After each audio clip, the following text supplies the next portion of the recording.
The question relating to the polity COVID-19 ki sambandhinchina question. Let's see. In the context of COVID-19, which of the following statements are correct about center-state relations? Center-state relations ki sambandhinchi COVID-19 nunchi ఈ statements అన్నది ఏది correct అని అడుగుతున్నారు. Let's see. Under the epidemics act of 1897, central government is not empowered to issue directions to the states to contain the pandemic within the state. Clear?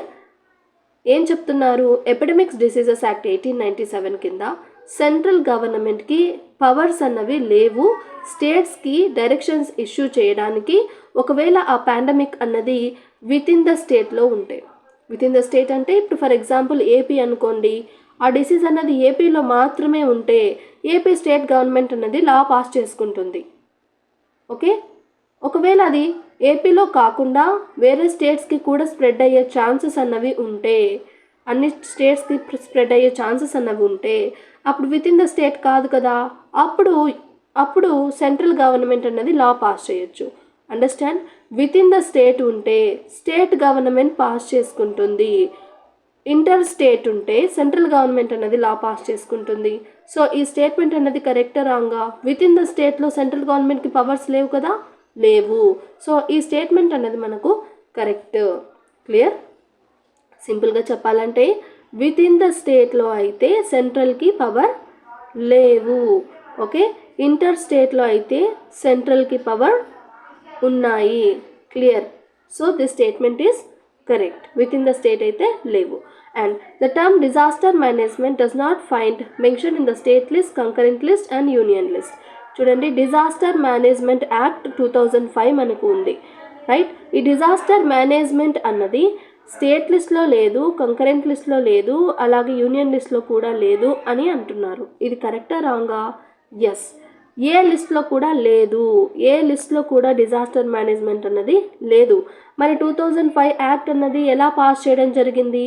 రెసిడ్యువరీ power కింద, అంటే ఏదైతే ఏ matter అయితే state లిస్ట్లో, central లిస్ట్లో, concurrent లిస్ట్లో లేదో ఆ మ్యాటర్ని రెసిడ్యువరీ power కింద తీసుకొని పార్లమెంట్ అన్నది పాస్ చేయడం జరుగుతుంది. ఈ పవర్ ఎవరికి ఇచ్చారు? రెసిడ్యువరీ పవర్ మీద ఇండియాలో పార్లమెంట్కి ఇవ్వడం జరిగింది.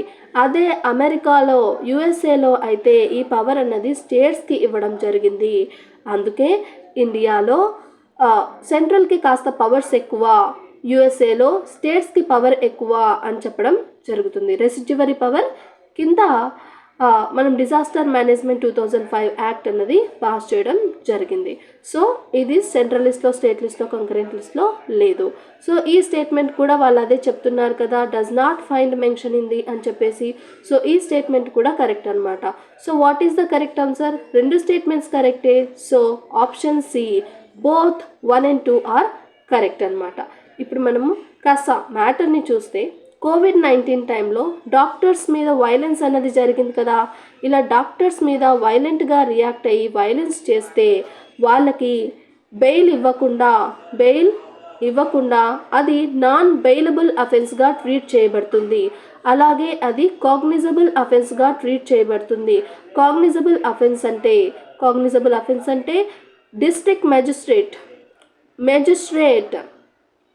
మెజిస్ట్రేట్ యొక్క పర్మిషన్ లేకుండానే, ఓకే, మెజిస్ట్రేట్ యొక్క పర్మిషన్ లేకుండానే వాళ్ళని అరెస్ట్ చేయడం జరుగుతుంది. Okay, this is about cognizable offence. So doctor మీద ఎవరైతే వైలెన్స్ చేస్తారో వాళ్ళది నాన్ బైలబుల్ అఫెన్స్, అలాగే కాగ్నిజబుల్ అఫెన్స్గా ట్రీట్ చేయబడుతుంది. ఇప్పుడు మనము ఫర్ ఎగ్జాంపుల్ ఇప్పుడు మోస్ట్ ఇంపార్టెంట్ థింగ్ మనం ఇప్పుడు మాట్లాడుకుందాం. స్టేట్ లిస్ట్లో మనకు హెల్త్ అండ్ శానిటేషన్ అన్నది మ్యాక్సిమం మనము స్టేట్ లిస్ట్ కింద చూస్తాము. ఎక్కడ మెన్షన్ చేశారు స్టేట్ లిస్ట్లో అంటే entry number 6 of the state list వచ్చేసి, అంటే స్టేట్ లిస్ట్ అంటే లిస్ట్ 2.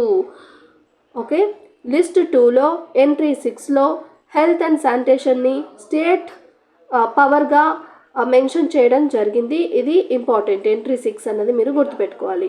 అలాగే కంకరెంట్ లిస్ట్లో విత్ ఇన్ ద స్టేట్ అయితే స్టేట్ చేస్తుంది ఎంట్రీ 6 ప్రకారం.